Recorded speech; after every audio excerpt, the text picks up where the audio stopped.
Cette semaine, à Église en sortie, on parle de psychospiritualité avec le directeur du Centre Le Pèlerin, Stéphane Thériault. On vous présente un reportage sur le Salon du Livre de Montréal 2019 et on s'entretient de l'AECQ avec son nouveau président, Monseigneur Christian Rodambeau.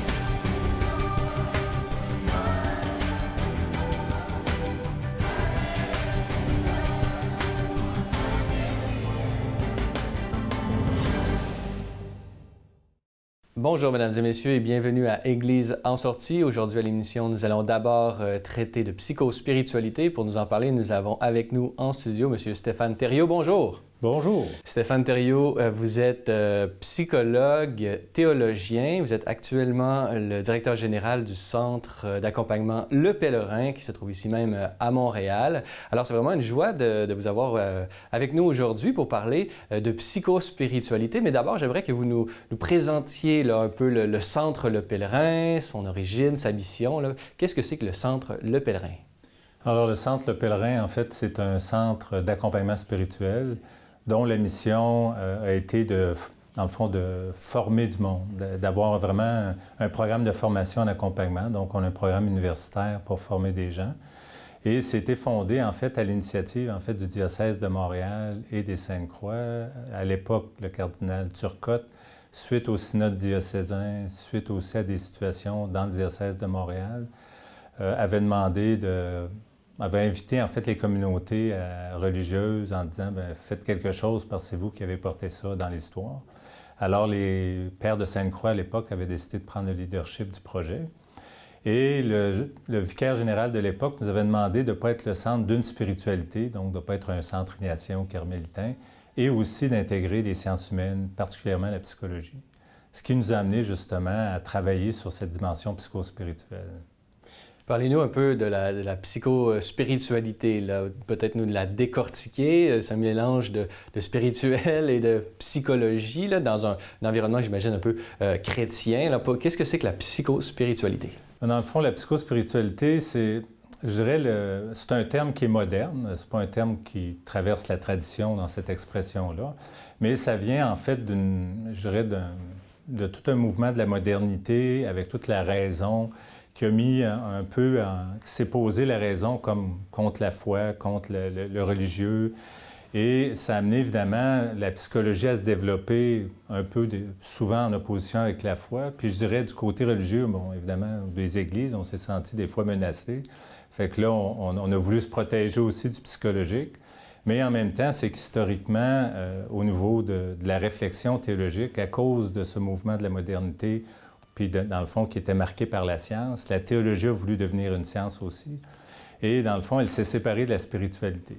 Si bien qu'on se retrouve aujourd'hui avec une espèce de division entre le psychologique et le spirituel. Et le terme, c'est de dire, il est temps de les réunir. Parce que moi, je crois que d'ailleurs, la crise des abus sexuels dans l'Église, ça repose beaucoup sur cette question-là. C'est-à-dire que quand un être humain, que son psychologique est d'un côté et son spirituel de l'autre, et que souvent que ce spirituel-là juge le psychologique, comment unifier l'être? Et dans le fond, l'idée du psychospirituel, c'est de retrouver ces racines d'incarnation de la spiritualité chrétienne et de saisir que le Christ était vrai Dieu et vrai homme. Et donc, tout l'aspect du cheminement spirituel, c'est vraiment de permettre cette rencontre-là entre Dieu et l'être humain, mais de manière très aussi personnelle. C'est-à-dire qu'il y a vraiment une intégration intérieure à partir du spirituel de tout l'être. Et dans le fond, l'idée de base, c'est comment la foi, comment la dimension spirituelle peut transformer l'être de l'intérieur et même lui permettre un chemin de guérison profond. Et donc, c'est toute la dimension aussi du salut qui intervient. C'est vraiment une vision intégrale de l'homme qui ne fait pas abstraction de ces différentes dimensions et il n'accepte pas non plus de les voir en vase clos, vraiment unifier tout ça pour avoir une unité de vie. Vous nous avez montré un peu qu'est-ce que c'est au point de vue plutôt théorique. Qu'est-ce que c'est au niveau pratique? Ça se déploie chez vous à travers l'accompagnement spirituel. Là. Pouvez-vous nous présenter un peu les différentes approches pratiques pour mettre en œuvre cette psychospiritualité? Mais en fait, au niveau pratique, au niveau de l'accompagnement spirituel, puis c'est là ça le cœur du centre, dans le fond, d'accompagner des gens, mais de les former dans cette direction-là. L'idée, c'est vraiment d'arriver à... Le cœur de ça, c'est de permettre à la personne de se remettre debout. Et se remettre debout, ça veut dire de lui permettre de naître, dans le fond, à son identité véritable, qu'on appelle une identité filiale, de telle façon que le fondement de l'être soit vraiment bien fondé. Mais en même temps, ça implique aussi d'aller visiter toute son histoire, d'aller visiter aussi sa blessure. Parce que qu'est-ce qui nous empêche aujourd'hui, chacune de nous, de se vivre pleinement, de vivre heureux? Bien, c'est souvent les blessures de notre histoire. Et donc, c'est vraiment de favoriser une expérience de résurrection, à quelque part, de permettre justement cette dimension spirituelle de transformer l'être de l'intérieur pour remettre la personne debout dans son identité, de la découvrir elle-même, de revoir aussi son monde relationnel, parce que évidemment, on n'a pas une identité fermée, mais en relation. On n'est pas des monades. Bien, c'est ça. Et donc, nos blessures influencent aussi nos façons de rentrer en relation avec les autres, et souvent, cette relation nous tient isolés.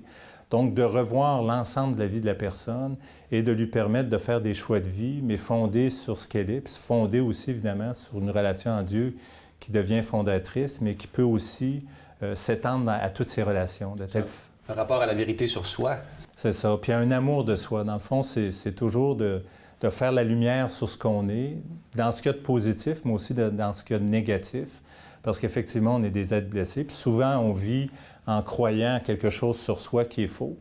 Et pendant des années, ça peut être seulement de dire « Ah, je vaux rien, je suis sans valeur ». Puis on vit avec ça pendant des années. Fait que c'est difficile de croire à ce qu'on est profondément, puis de dire hey, « Si c'est ça la vérité de mon être, j'aimerais mieux aller ailleurs ».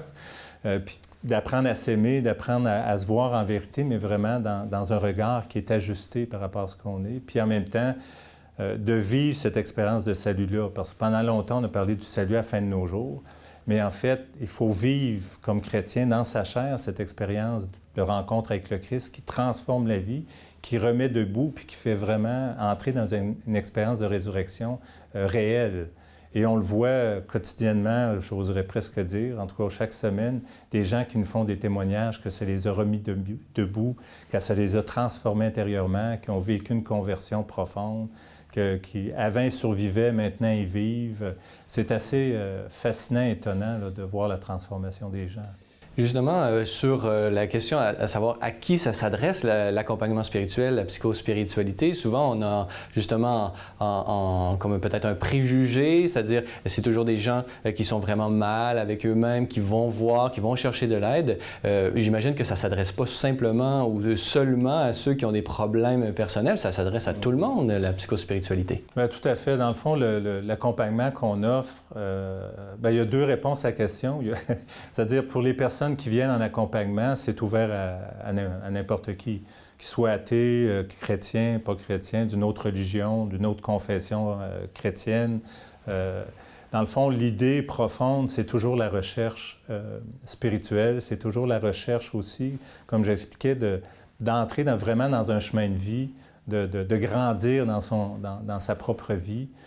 Et donc, c'est vraiment ouvert à tous. C'est toujours des gens en recherche, c'est toujours des gens en questionnement, mais évidemment, il y a à ce moment-là le désir de prendre des moyens concrets à travers cette formation-là qui est construite comme un cheminement spirituel, mais aussi dans le désir aussi de partager ce chemin-là avec d'autres, d'aider d'autres à cheminer vraiment spirituellement. Donc, il y a de ça là, dans les deux. Donc, il y a plusieurs approches. On peut soit être attiré parce qu'on veut justement faire la lumière sur sa propre vie et d'autres qui peuvent simplement en connaître davantage vraiment sur l'aspect ou la conjugaison entre la spiritualité et la psychologie. C'est quelque chose qu'on peut approfondir avec vous.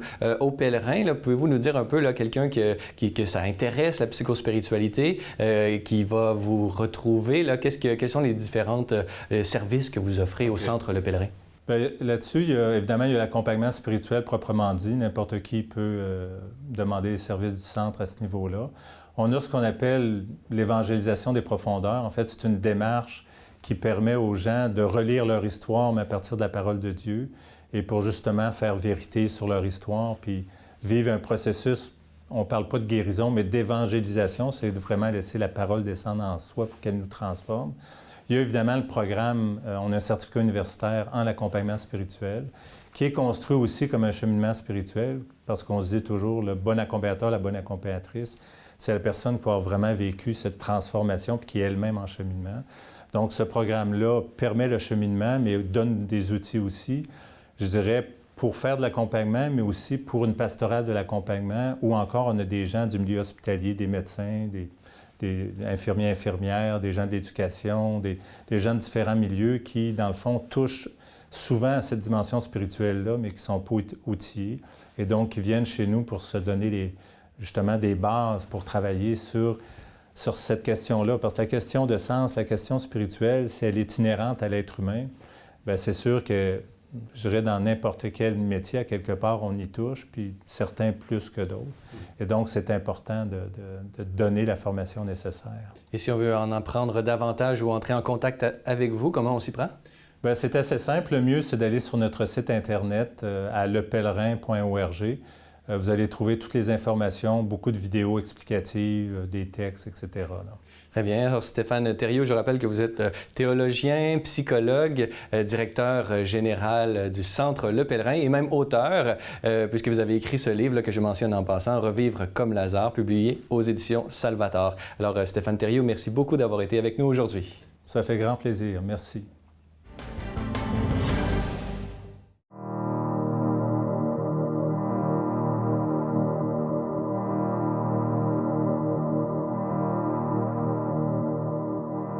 Alex Tremblay-Lamarche, vous êtes ici, vous, les éditions du Septentrion. Parlez-nous un peu là, des raisons de votre présence et de l'importance d'être présent au Salon du Livre de Montréal.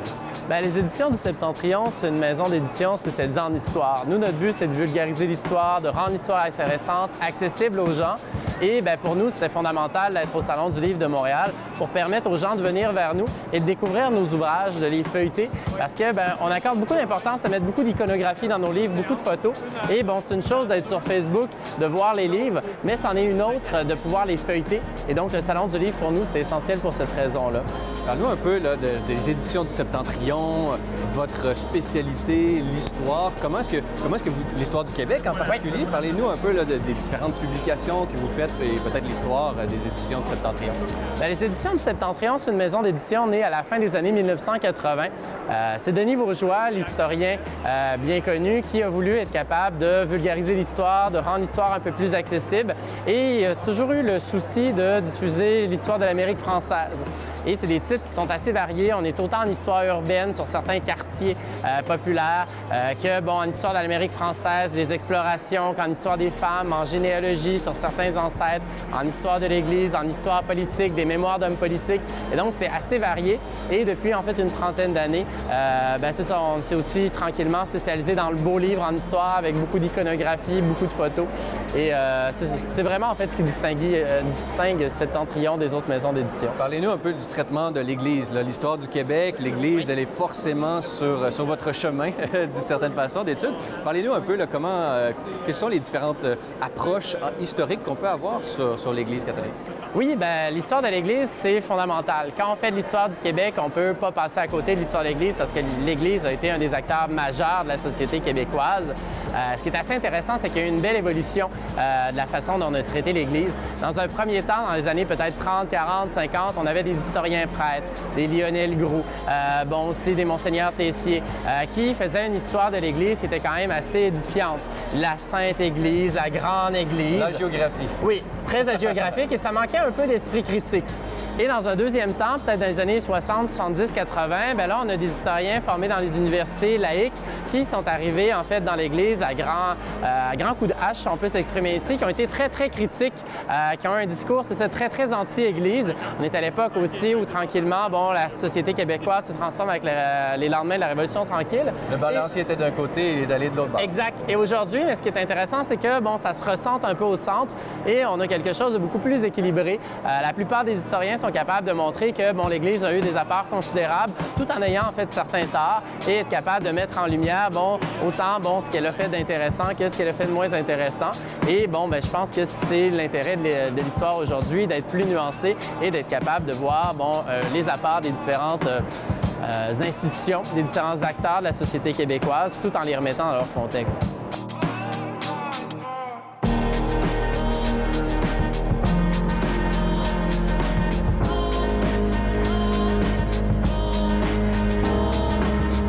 Jonathan Guilbeault, vous êtes éditeur ici même aux éditions Novalis. Pourquoi c'est important pour vous d'être présent au Salon du Livre de Montréal? Pour nous, le Salon du Livre, c'est un temps vraiment important, privilégié d'exposition de notre programmation, de notre catalogue finalement. Oui, nos livres sont présents en librairie. Il y a de moins en moins de librairies religieuses quand même, physiquement. Bon, à Montréal, on est quand même bien desservi. Bon, on met Mediapol, Pauline, Bertrand Bélanger, quelques points de vente. Mais quand même, le grand public n'a pas tellement accès souvent à l'ensemble de ce que l'on produit. Donc, c'est vraiment important pour nous d'être là. Et c'est important aussi parce qu'on voit les gens réagir. On n'est pas libraire, on est éditeur. À partir du moment où le livre est lancé, on a des échos des libraires, tel livre fonctionne bien, on reçoit tel type de questions. Les gens aimeraient que vous publiiez sur tel sujet, par exemple, dans tel créneau. Mais là, au Salon du Livre, c'est vraiment, on le constate par nous-mêmes, on prend le pouls, finalement. Vous êtes directement en contact avec votre public. Avec le public, voilà. Quelles sont les grandes nouveautés pour vous cette année? Qu'est-ce que vous prévoyez pour l'année 2020? Oui. Je dirais qu'il n'y a pas de grands créneaux très forts. Oui, il y a quelques créneaux, quelques thématiques au sujet plus importants, comme par exemple la spiritualité du 3e et du 4e âge. Ça, c'est quand même assez important. On sait, la pyramide des âges s'inverse. Donc, il y a de plus en plus de personnes qui ont pris une certaine distance avec la religion, avec le christianisme, avec leur foi, et qui, là, ont 50, 60, 70 ans, même 80, et qui se posent des questions. L'imminence de la mort, mais aussi comment bien vivre la vieillesse. Donc, ce créneau est important.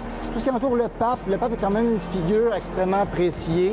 Pas toujours même juste des croyants. Donc, tout ce qui entoure le pape, que ce soit de la spiritualité ou de la religion politique, ça intéresse quand même. Mais sinon, on essaie de diversifier les portes d'entrée. Donc, on publie un peu de Bible, un peu de spiritualité, des témoignages. Par exemple, Brigitte Bédard, cette saison, une belle réédition. Sur les saints, les saintes s'attirent toujours. Donc vraiment, on essaie de faire en sorte qu'il y en ait pour tous les goûts, si on peut dire, pour toutes les sensibilités, un peu à gauche, un peu à droite.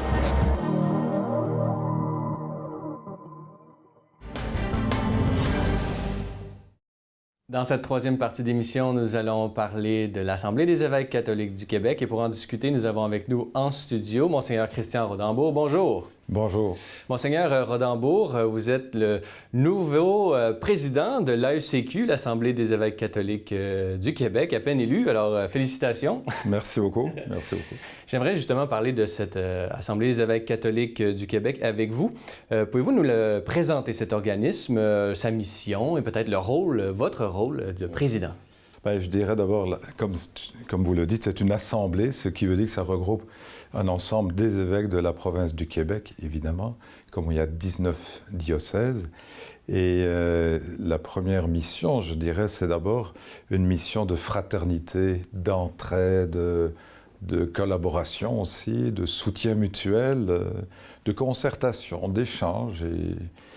Et c'est quelque part une expression de la communion qu'il y a entre nous, les frères évêques, tout simplement. Et le rôle du président, je dirais, c'est un rôle de serviteur de cette communion pendant les 2 années que la tâche m'est confiée. Et c'est bien sûr de temps en temps de présider les réunions, les sessions de travail, et aussi le comité plus exécutif qui se réunit au fil de l'année autour de 4-5 fois par an. Et là encore, c'est plutôt un rôle vraiment d'interpellation, d'échange, éventuellement parfois de coups de téléphone à donner, d'emails à recevoir et à répondre. Bon, voilà, c'est un travail d'équipe en fait. Pouvez-vous nous dire exactement, puisque l'AECQ, c'est un organisme qui chapeaute plusieurs autres organismes et conseils. Alors, pouvez-vous nous décrire comment se déclinent un peu toutes ces ramifications de l'AECQ? Oui. Bien, je dirais évidemment l'Assemblée elle-même, les 2 réunions par an, les 2 sessions de 4 jours qu'on fait au Cap de la Madeleine. À partir de là, le comité exécutif qui se réunit quelques fois dans l'année. Nous sommes 5 évêques. Donc, le cardinal Lacroix, l'archevêque de Montréal, l'évêque de Gaspé, l'évêque de Gatineau et moi-même. Et donc, nous avons un travail ensemble. Et à part ça, pour nous aider, il y a toute une équipe au secrétariat général, évidemment, mais il y a aussi des comités, je dirais des conseils, globalement 3 grands conseils qui se réunissent, au sein desquels il y a 3 évêques et, ce qui me plaît énormément, 4 laïcs qui sont choisis en fonction de leurs compétences et de leur sagesse et de leurs conseils qu'ils peuvent nous donner pour nous aider à aller de l'avant dans les échanges. Alors je dirais globalement les 3 conseils, c'est Église et société, c'est Conseil évangélisation et vie chrétienne et Conseil communauté et ministère. Et justement, ces différents conseils se penchent sur différents thèmes. Pouvez-vous nous parler un peu de qu'est-ce qui est à l'ordre du jour? Là? Oui, alors je dirais aussi, ces conseils travaillent avec des groupes partenaires aussi. Et ça, c'est aussi la particularité de notre Assemblée. Et c'est là qu'on rejoint aussi des enjeux de société, des enjeux d'Église aussi.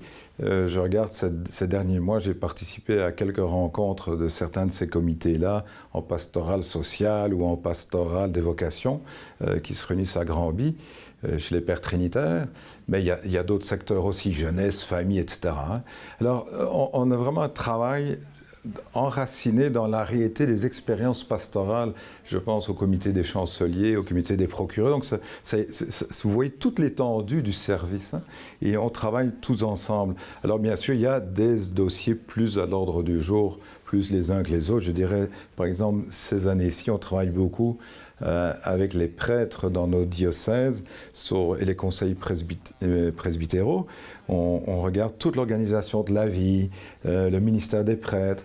Et moi, ça me plaît beaucoup parce que, comme jeune évêque en plus, où je découvre tout un presbytérium à Saint-Hyacinthe depuis 2 ans et quelques, eh bien, je prends soin, j'ai le souci de prendre soin aussi de mes frères prêtres, voir quels sont les besoins qu'ils ont, à un tel point, par exemple, dans l'église diocésaine chez nous, j'ai mis sur pied un comité de 3 personnes qui aident l'évêque à accompagner nos frères prêtres, mais nous portons ensemble ce même souci pour l'ensemble de l'Église du Québec.